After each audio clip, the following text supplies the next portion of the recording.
reach the top by choosing your own path. You have held WWE Championship Gold. You have taken on the best of the best. You have fought the toughest matches of your life. But sometimes you need a little help from your friends. Tag teams explode onto WWE Smackdown vs. Raw 2009 with momentum-shifting hot tags. Explosive double teams. Online tag team. The first ever cooperative storyline and bone-crunching tag team finishers. Achieve greatness together. WWE Smackdown vs. Raw 2009.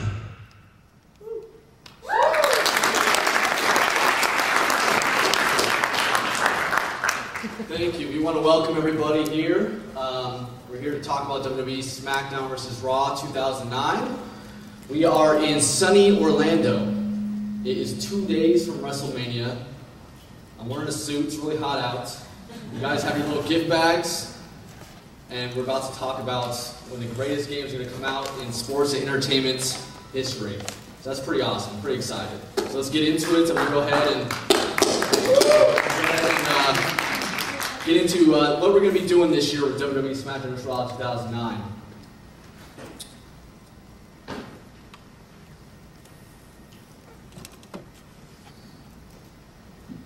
Now, some of you might be aware of our past history with SmackDown. The franchise has been going on for quite a while. We've delivered top class games, all the way dating back from PlayStation 1. Now we're already up to PlayStation 3 and Xbox 360. We have delivered quality games, and this is going to be our 10th game this year. So it's very exciting. It's a very big milestone for us, and we are definitely going to knock you on your ass with our new game. And a little disclaimer, that's not our new box art. If you think we're going for like some dark, mysterious, that's not the new box art. But this is our 10th game. We're very excited about it. We have a lot of big plans. We are going out on 6 SKUs, so it's very exciting news for us. And speaking of that, I want to go ahead and get into something a little different in this press conference. We haven't done in the past, and it's to give you a little special insight on development of our WWE games. A lot of times fans and the press want to know why we make certain decisions, why certain superstars are on the roster, what our game designers are all about, and how they come up with the features that we're doing each year. So really it's a special opportunity to give you a little inside perspective of how we develop games at THQ. The first thing we're going to talk about is listening to our fans. I'm sure a lot of you have heard me say that many times, and it's very true. We like to stick to that. We're definitely listening to our fans. We're on message boards. We get emails. We have lots of fan mail. Seriously, we have tons of fan mail that come in, and they really have a lot of great ideas, and we're really excited about all the fan mail that we get. Some of the packages are a little bit more suspicious than others, and it requires a little special opening of the packages, but we do get a lot of fan mail, and we get a lot of great ideas in the fan mail. You'd be surprised. For those who can't read, it says put Funaki in the game. Our fans are diehard about the roster. They always give us great suggestions, and we get great fan mail. And, we can't develop a WWE game without a very close relationship with superstars. We need to pick their brains to find out what they like about the game, what we need to put into the game. So they give us a lot of great feedback. And we get a special opportunity to spend quality time with the superstars. As you can see here, Dan, one of our designers, is taking Tori out to lunch to kind of pick her brain about what she thinks about her model. And Tori's really busy holding up her top, I guess, so Dan had to feed her.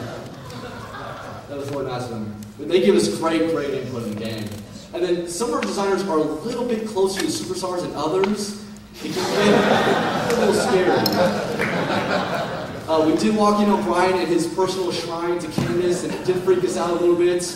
But then we got over that, and I think it's helping the game out, so we left him on the team. And really, passion totally drives our team. We love our game. We play it all the time. We even like to kind of act out some of the stuff that we see in the game in the office. Really kind of get that atmosphere going so we can really develop these games. So there's definitely a lot of passion on our team. We love using the props. As you see, I got a paper jam here, a little office space moment. We get really competitive at the games. You see here, one of our designers won, and we don't really take losing very lightly on our team. It's a little personal. And sometimes we don't get those reserve spots, but we let it be known that the WWE team is there, and we don't really appreciate that.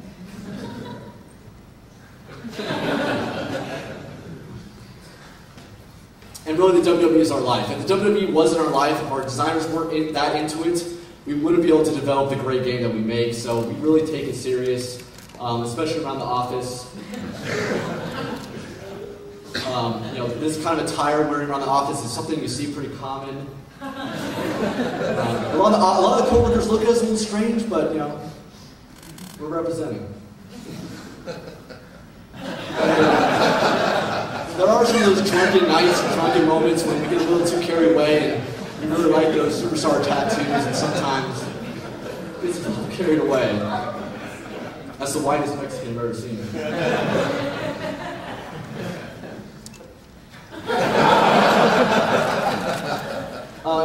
The newcomers that join the team, they definitely get it. There's a little initiation before joining our team, and this poor kid, that was his first day. True story, that really was his first day. And there's a real science behind game design. A lot of times people are asking us, how can I be a game designer? What does it take? What's involved with creating designs? And let me tell you, it's a very complex system science behind game design. And I'm show you a little sneak peek at what it takes. Here's Brian coming up with ideas for our new Royal Rumble match, and he's really into it.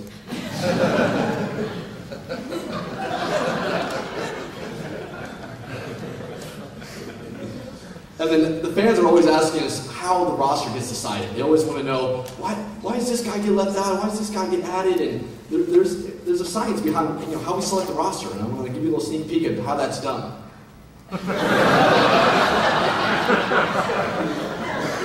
It's really scientific, believe me.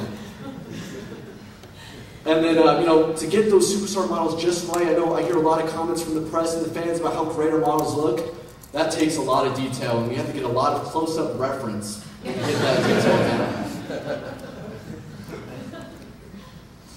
And then, I won't lie to you, the success of the game has gotten to our heads a little bit. We started to feel like celebrities around the office.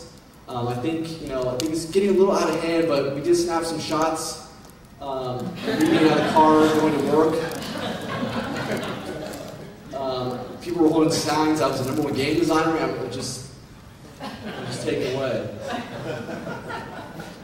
Unfortunately, I think a lot of this is to stroke my ego, so I saw them paying them off.